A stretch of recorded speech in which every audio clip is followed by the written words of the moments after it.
Hello, everyone. It's good to be back with you for the Whaling Hour. So far, the streaming looks good. Uh, Hopefully, it'll stay that way, and we'll see how far we can get today and try and make up some lost ground. We will pick up today with Chapter 55 of the Monstrous Pictures of Whales. I shall ere long paint to you as well as one can without canvas, something like the true form of the whale as he actually appears to the eye of the whaleman, when in his own absolute body the whale is moored alongside the whale ship so that he can be fairly stepped upon there. It may be worthwhile, therefore, previously to advert to those curious imaginary portraits of him, which even down to the present day confidently challenge the faith of the landsman. It is time to set the world right in this matter, by proving such pictures of the whale all wrong. It may be that the primal source of all these pictorial delusions will be found among the oldest Hindu, Egyptian, and Grecian sculptures, for ever since those inventive but unscrupulous times, when on the marble panelings of temples, the pedestals of statues, and on shields, medallions, cups, and coins, the dolphin was drawn in scales of chain armor like Saladin's, and a helmeted head like St. George's. Ever since then has something of the same sort of license prevailed, not only in most popular pictures of the whale, but in many scientific presentations of him. Now, by all odds, the most ancient extant portrait anyways purporting to be the whale's is to be found in the famous cavern pagoda of Elephanta in India. The Brahmins maintain that in the almost endless sculptures of that immemorial pagoda, all the trades and pursuits, every conceivable avocation of man, were prefigured ages before any of them actually came into being. No wonder, then, that in some sort our noble profession of whaling should have been there shadowed forth. The Hindu whale referred to occurs in a separate department of the wall depicting the incarnation of Vishnu in the form of Leviathan, learnedly known as the Matsi avatar. But though this sculpture is half man and half whale, so as only to give the tail of the latter, yet that small section of him is all wrong. It looks more like the tapering tail of an anaconda than the broad palms of the true whale's majestic flukes. But go to the old galleries and look now at a great Christian painter's portrait of this fish, for he succeeds no better than the antediluvian Hindu. It is Guido's picture of Perseus rescuing Andromeda from the sea monster or whale. Where did Guido get the model of such a strange creature as that? Nor does Hogarth, in painting the same scene in his own Perseus Descending, make out one whit better. The huge corpulence of that Hogarthian monster undulates on the surface, scarcely drawing 1 inch of water. It has a sort of howdah on its back, and its distended tusked mouth into which the billows are rolling might be taken for the Trader's Gate leading from the Thames by water into the Tower. Then there are the Prodromus whales of old Scotch Sibbald and Jonah's whale, as depicted in the prints of old Bibles and the cuts of old primers. What shall be said of these? As for the bookbinder's whale, winding like a vine stalk around the stock of a descending anchor, as stamped and gilded on the backs and title pages of many books, both old and new, that is a very picturesque but purely fabulous creature, imitated, I take it, from the like figures on antique vases. Though universally denominated a dolphin, I nevertheless call this bookbinder's fish an attempt at a whale, because it was so intended when the device was first introduced. It was introduced by an old Italian publisher somewhere about the 15th century, during the revival of learning, and in those days, and even down to a comparatively late period, dolphins were popularly supposed to be a species of the Leviathan.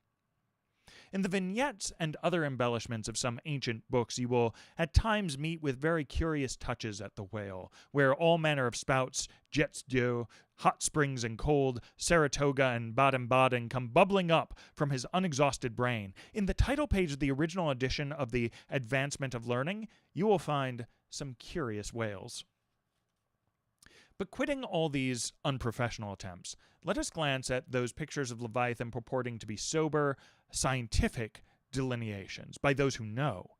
In old Harris's collection of voyages, there are some plates of whales extracted from a Dutch book of voyages, AD 1671, entitled A Whaling Voyage to Spitzbergen in the ship Jonas in the Whale, Peter Peterson of Friesland, Master. In one of those plates, the whales, like great rafts of logs, are represented lying among ice isles, with white bears running over their living backs. In another plate, the prodigious blunder is made of representing the whale with perpendicular flukes. Then again, there is an imposing quarto written by one Captain Colnett, a post-captain in the English Navy, entitled A Voyage Round Cape Horn into the South Seas for the Purpose of Extending the Spermaceti Whale Fisheries. In this book is an outline purporting to be a picture of a physeter or spermaceti whale drawn by scale for one killed on the coast of Mexico, August 1793, and hoisted on deck. I doubt not the captain had this veracious picture taken for the benefit of his marines. To mention but one thing about it, let me say that it has an eye which, applied, according to the accompanying scale, to a full-grown sperm whale, would make the eye of that whale a bow window some 5 feet long. Aye, my gallant captain, why did ye not give us Jonah looking out of that eye? Nor are the most conscientious compilations of natural history for the benefit of the young and tender free from the same heinousness of mistake. Look at that popular work, Goldsmith's Animated Nature. In the abridged London edition of 1807, there are plates of an alleged whale and a narwhal. I do not wish to seem inelegant, but this unsightly whale looks much like an amputated sow. And as for the narwhal, one glimpse at it is enough to amaze one that in this 19th century such a hippogriff could be palmed for genuine upon any intelligent public of schoolboys. Then again, in 1825, Bernard Germain, Count de Lacépède, a great naturalist, published a scientific systemized whale book, wherein are several pictures of the different species of the Leviathan. All these are not only incorrect, but the picture of the Mysticetus or Greenland whale, that is to say, the right whale, even Scoresby, a long experienced man as touching that species, declares not to have its counterpart in nature. But the placing of the capsheaf to all this blundering business was reserved for the scientific Frederick Cuvier, brother to the famous Baron. In 1836, he published A Natural History of Whales, in which he gives what he calls a picture of the sperm whale. Before showing that picture to any Nantucketer, you had best provide for your summary retreat from Nantucket.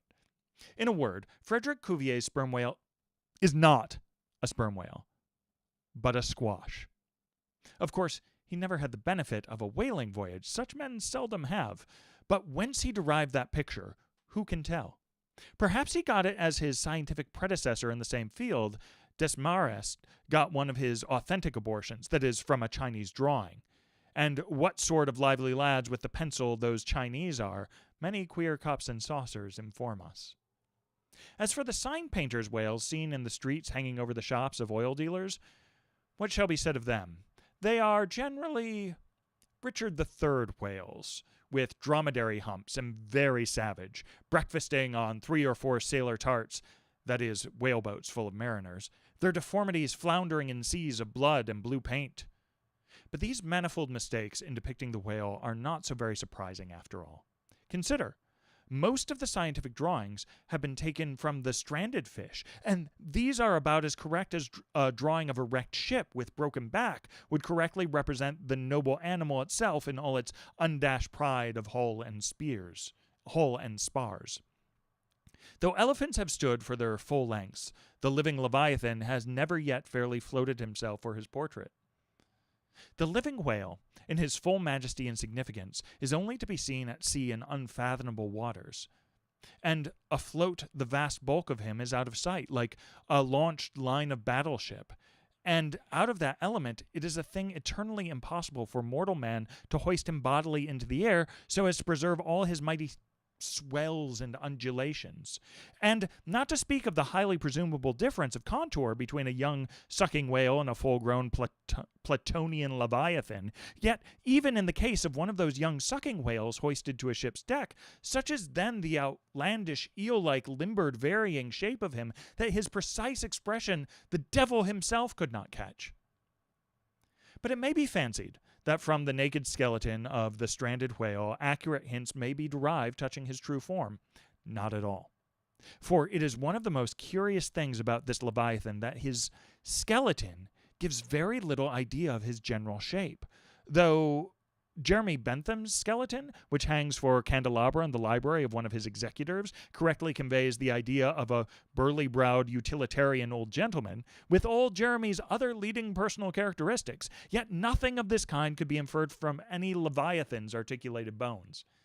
In fact, as the great Hunter says, the mere skeleton of the whale bears the same relation to the fully invested and padded animal as the insect does to the chrysalis that so roundingly envelops it. This peculiarity is strikingly evinced in the head, as in some part of this book will be incidentally shown.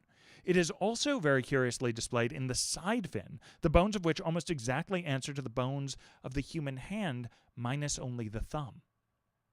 This fin has 4 regular bone fingers, the index, middle ring, and little finger, but all of these are permanently lodged in their fleshy covering, as the human fingers in an artificial covering.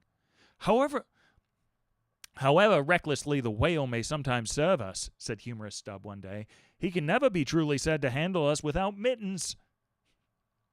For all these reasons, then, any way you may look at it, you must needs conclude that the great Leviathan is that one creature in the world which must remain unpainted to the last.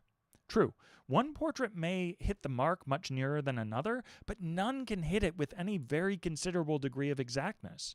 So there is no earthly way of finding out precisely what the whale really looks like. And the only mode in which you can derive even a tolerable idea of his living contour is by going a whaling yourself. But by so doing, you run no small risk of being eternally stove and sunk by him. Wherefore, it seems to me, you had best not be too fastidious in your curiosity touching this Leviathan.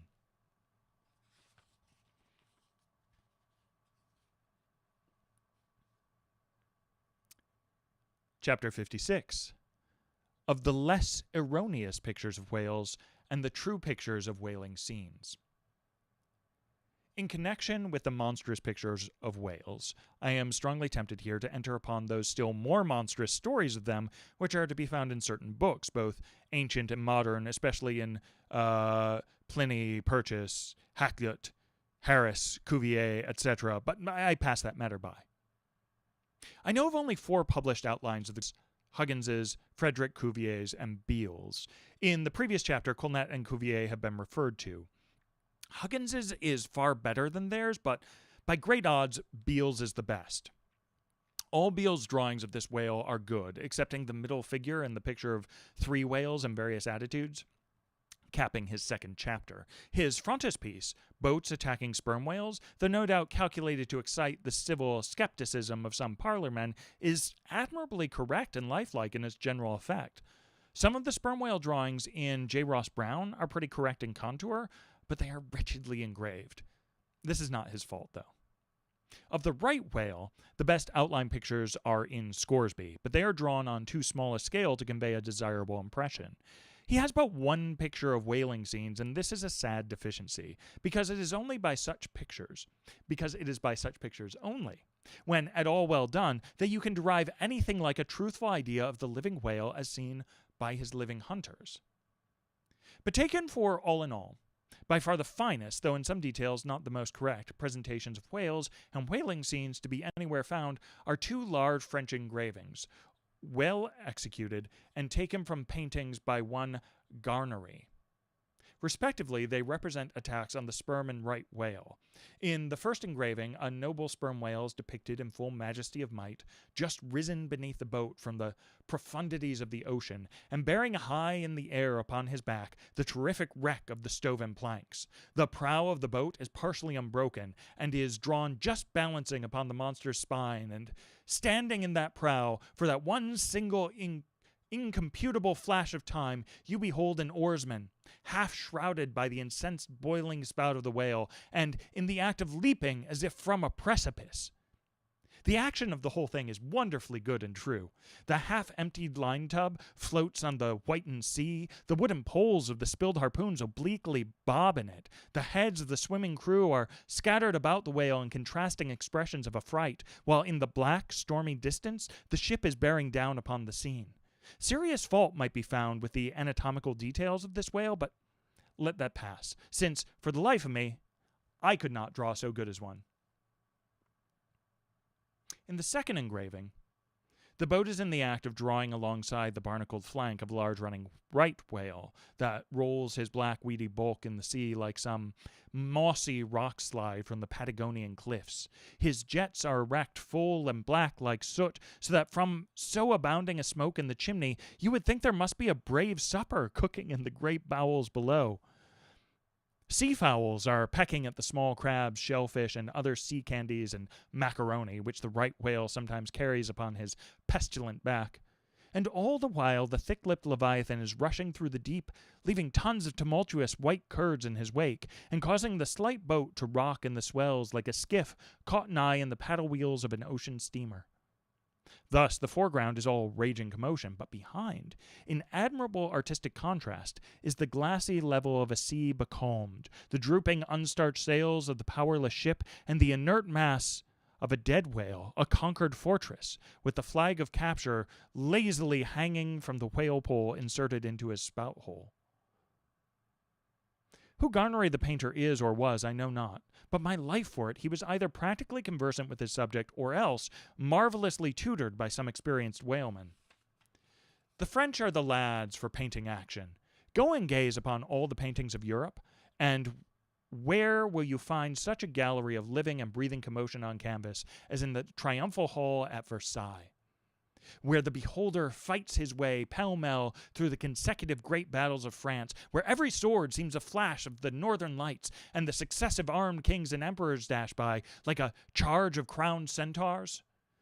Not wholly unworthy of a place in that gallery are these sea battle pieces of Garnery. The natural aptitude of the French for seizing the picturesqueness of things seems to be peculiarly evinced in what paintings and engravings they have of their whaling scenes. With not 1/10 of England's experience in the fishery, and not the 1,000th part of that of the Americans, they have nevertheless furnished both nations with the only finished sketches at all capable of conveying the real spirit of the whale hunt. For the most part, the English and American whale draftsmen seem entirely content with presenting the mechanical outline of things, such as the vacant profile of the whale, which, so far as picturesqueness of effect is concerned, is about tantamount to sketching the profile of a pyramid. Even Scoresby, the justly renowned right whaleman, after giving us a stiff full length of the Greenland whale and 3 or 4 delicate miniatures of narwhals and porpoises, treats us to a series of classical engravings of boat hooks, chopping knives, and grapnels, and with the microscopic diligence of a Leeuwenhoek, submits to the inspection of a shivering world 96 facsimiles of magnified Arctic snow crystals. I mean no disparagement to the excellent voyager. I honor him for a veteran. But in so important a matter, it was certainly an oversight not to have procured for every crystal a sworn affidavit taken before a Greenland justice of the peace. In addition to those fine engravings from Garnery, there are 2 other French engravings worthy of note, by someone who subscribes himself H. Durand. One of them, though not precisely adapted to our present purpose, nevertheless deserves mention on other accounts. It is a quiet noon scene among the isles of the Pacific. A French whaler anchored inshore in a calm and lazily taking water on board, the loosened sails of her ship and the long leaves of the palms in the background both drooping together in the breezeless air. The effect is very fine, when considered with reference to its presenting the hardy fishermen under one of their few aspects of oriental repose. The other engraving is quite a different affair. The ship hove to upon the open sea, and in the very heart of the leviathanic life, with a right whale alongside, the vessel, in the act of cutting in, hove over to the monster as if to a quay, and a boat, hurriedly pushing off from this scene of activity, is about giving chase to whales in the distance. The harpoons and lances lie leveled for use. 3 oarsmen are just setting the mast in its hole, while from a sudden roll of the sea, the little craft stands half erect out of the water like a rearing horse. From the ship, the smoke of the torments of the boiling whale is going up like the smoke over a village of smithies, and to windward, a black cloud, rising up with earnest of squalls and rain, seems to quicken the activity of the excited seamen.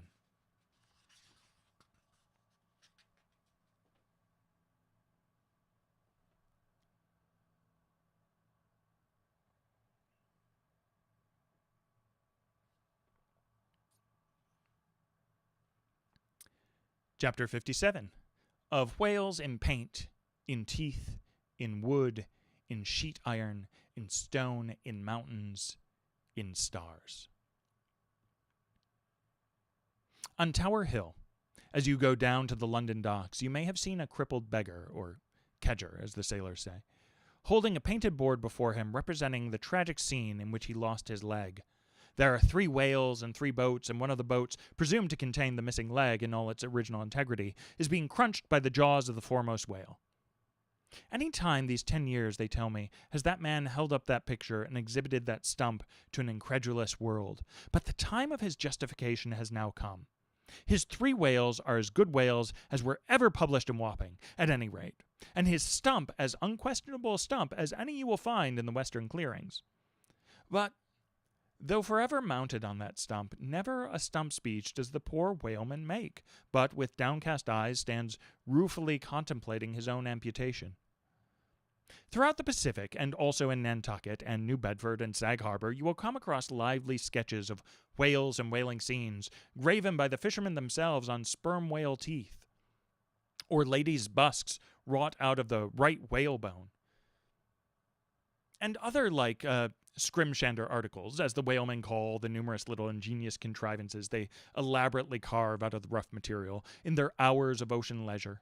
Some of them have little boxes of dentistical-looking implements, specially intended for the scrimshandering business.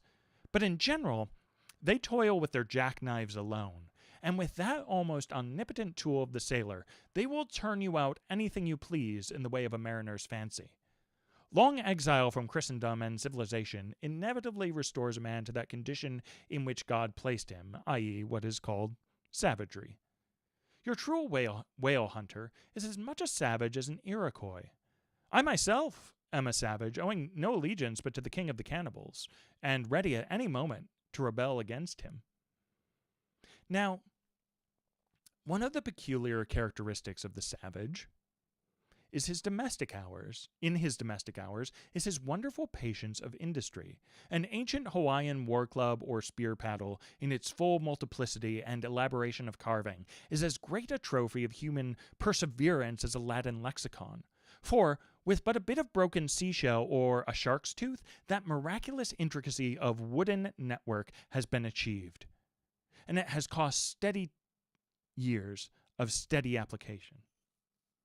As with the Hawaiian savage, so with the white sailor savage, with the same marvelous patience and with the same single shark's tooth of his one poor jackknife, he will carve you a bit of bone sculpture not quite as workmanlike, but as close-packed in its amazingness of design as the Greek savage Achilles' shield, and full of barbaric spirit and suggestiveness as the prince of that fine old Dutch savage, Albert Dürer. Wooden whales, or whales cut in profile, out of the small dark slabs of the noble South Sea warwood, are frequently met in the forecastles of American whalers. Some of them are done with much accuracy. At some old gable-roofed country houses, you will see brass whales hung by the tail for knockers to the roadside door. When the porter is sleepy, the anvil-headed whale would be best. But these knocking whales are seldom remarkable as faithful essays. On the spires of some old-fashioned churches, you will see sheet iron whales placed there for weathercocks, but they are so elevated, and besides that are, to all intents and purposes, so labeled with hands off, you cannot examine them closely enough to decide upon their merit. In bony, ribby regions of the earth, where at the base of high broken cliffs, masses of rock lie strewn in fantastic groupings upon the plain, you will often discover images of the petrified forms of the Leviathan partly merged in grass, which of a windy day breaks against them in a surf of green surges.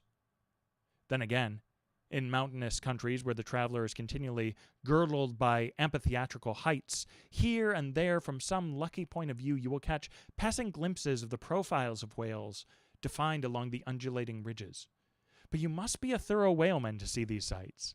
And not only that, but if you wish to return to such a site again, you must be sure and take the exact intersecting latitude and longitude of your first standpoint. Else, so chance-like are such observations of the hills, your precise previous standpoint would require a laborious rediscovery. Like the Solomon Islands, which still remain incognita, though once high-ruffed Mendana trod them, and old Figueroa chronicled them.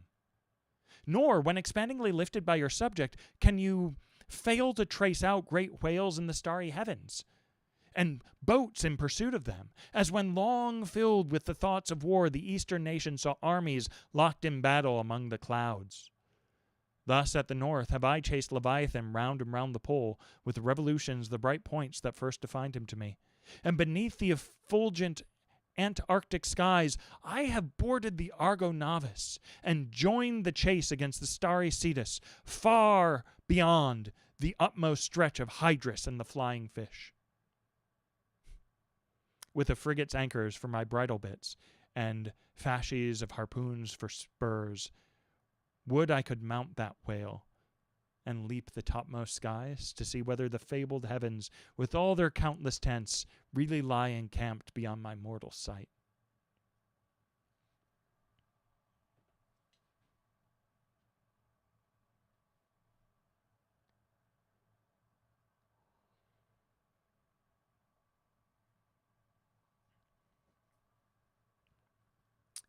Chapter 58. Brit. Steering northeastward from the Crozettes, we fell in with vast meadows of Brit, the miniature yellow substance upon which the right whale largely feeds. For leagues and leagues it undulated round us, so that we seemed to be sailing through boundless fields of ripe and golden wheat. On the second day, numbers of right whales were seen who, secure from the attack of a sperm whaler like the Pequod, with open jaws sluggishly swam through the Brit, which, adhering to the fringing fibers of that wondrous Venetian blind in their mouths, was in that matter separated from the water that escaped at the lip.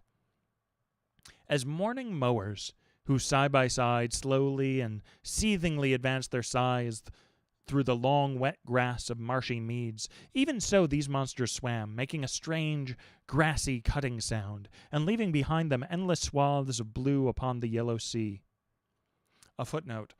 That part of the sea known among whalemen as the Brazil banks does not bear that name as the banks of Newfoundland do, because of there being shallows and soundings there, but because of this remarkable meadow-like appearance, caused by the vast drifts of Brit continually floating in those latitudes where the right whales often chased.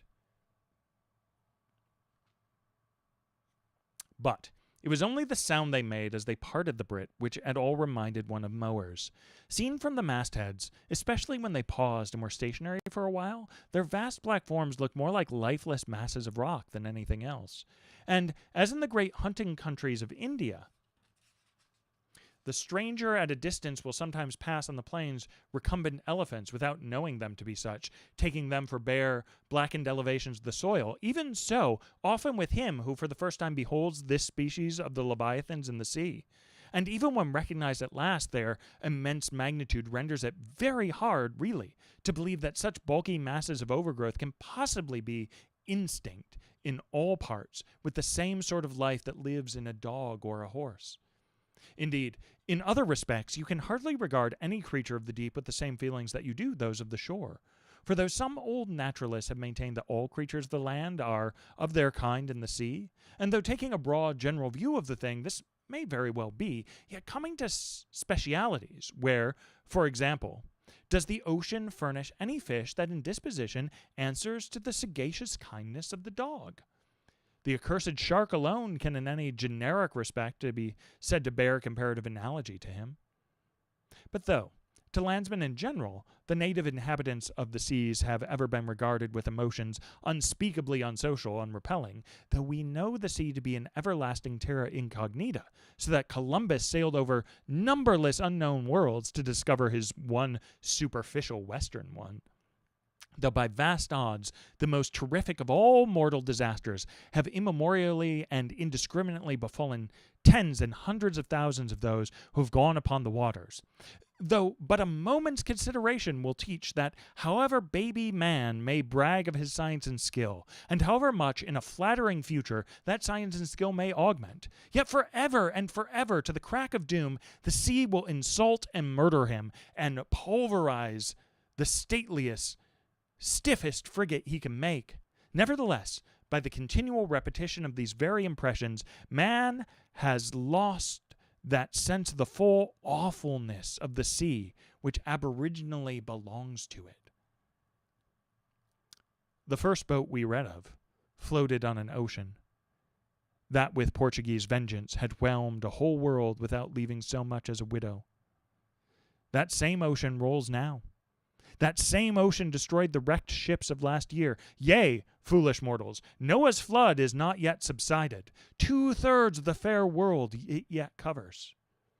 Wherein differ the sea and the land, that a miracle upon one is not a miracle upon the other?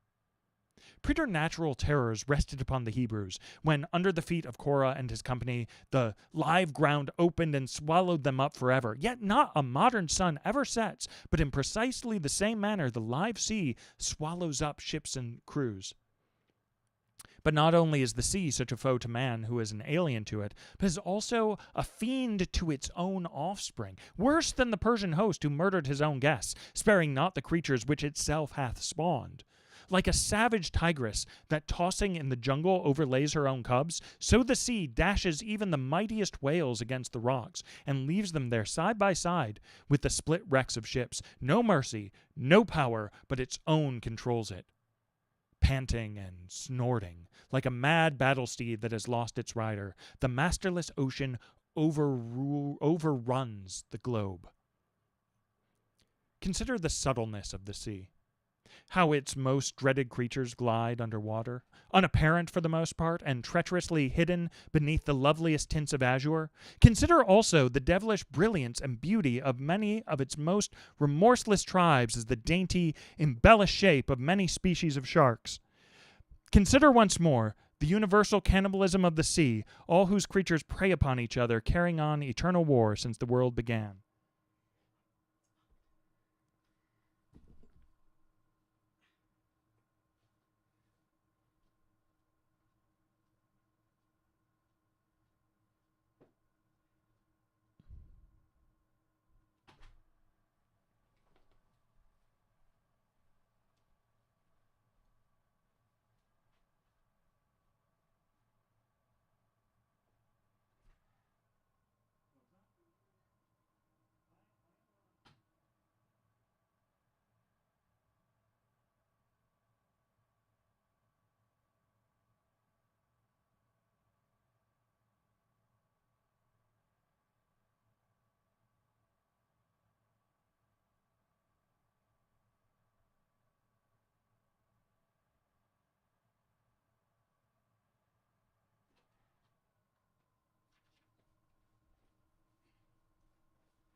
Sorry, everyone. We're having another internet issue, so I need to stop for now so that Elizabeth can have a